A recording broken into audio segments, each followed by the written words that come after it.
sən onları vəhşət içərisində olduqları zaman bir görəsən. Artıq onlar qaçıb can qurtara bilməzlər və yaxın bir məkandan yaxalanarlar. Onlar deyərlər, biz ona iman gətirdik. Yəni, vəssalam, iman gətirdik. Qur'ana iman gətirdik. Amma uzaq bir yerdən əlləri necə çata bilər? Və onların və meyilləri və iştahları çəkən şeylər arasında ayrılıq salındı. Necə ki, bundan öncə onların bənzərləri barəsində edilmişdi. Çünki onlar tərəddüdlü və qaranlıq bir şək şübhə içərisində idilər. Vəhşət içində olanlar kimlər idilər? Nə zaman dəhşət içində oldular? Bu vəhşət nədir? Bu hansı məsələlərdəndir? Təvildən. Belə ki, ayə müəyyən bir mənaya işarə edir. Müəyyən dəstənin başına gələcək müəyyən bir hadisəyə. Hansı ki, aya deyir, onları vəhşət içində bir görəsən. Artıq canlarını qurtara bilməzlər. Yaxşı, indi də gələk hadisəni müəyyən edən rəvayətlərə, hansı ki, bunu təvil edir. Əlbəttə ki, rəvayətlər yalnız şiə rəvayətləri deyildi.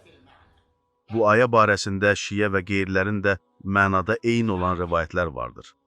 Diqqətlə qulaq as.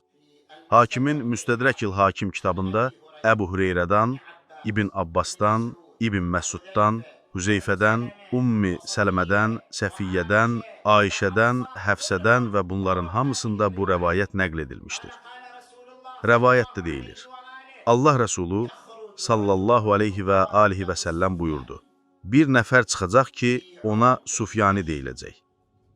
Dəməşqin ortasından çıxacaq. Onlara tabe onların çoxu qəlbdən, yəni qəlb qəbiləsindən olacaq. O, insanları öldürəcək, hətta qadınların qarınlarını yaracaq. Uşaqları öldürəcək. Onu qarşısında Qeys, yəni Qeys qəbiləsi toplanacaq və o da onları öldürəcək. Hətta yerdə qalan ölənlərin çoxluğundan ayaq qoymağa bir yer tapılmayacaq. Sonra da Əhl-i Beytimdən bir nəfər çıxacaq və bu xəbər Sufyaniyə yetişəcək. Əhl-i Beytimdən olan həmin şəxs onun üzərinə ordularından birini göndərəcək və Sufyani onları məğlub edəcək. Sonra Sufyani özü yanındakilərlə birgə onun üzərinə hücum edəcək. Lakin elə ki, boş bir yerə yetişdilər, torpağın altına batacaqlar. Onlardan yalnız onlardan xəbər verən kəs xilas olacaq.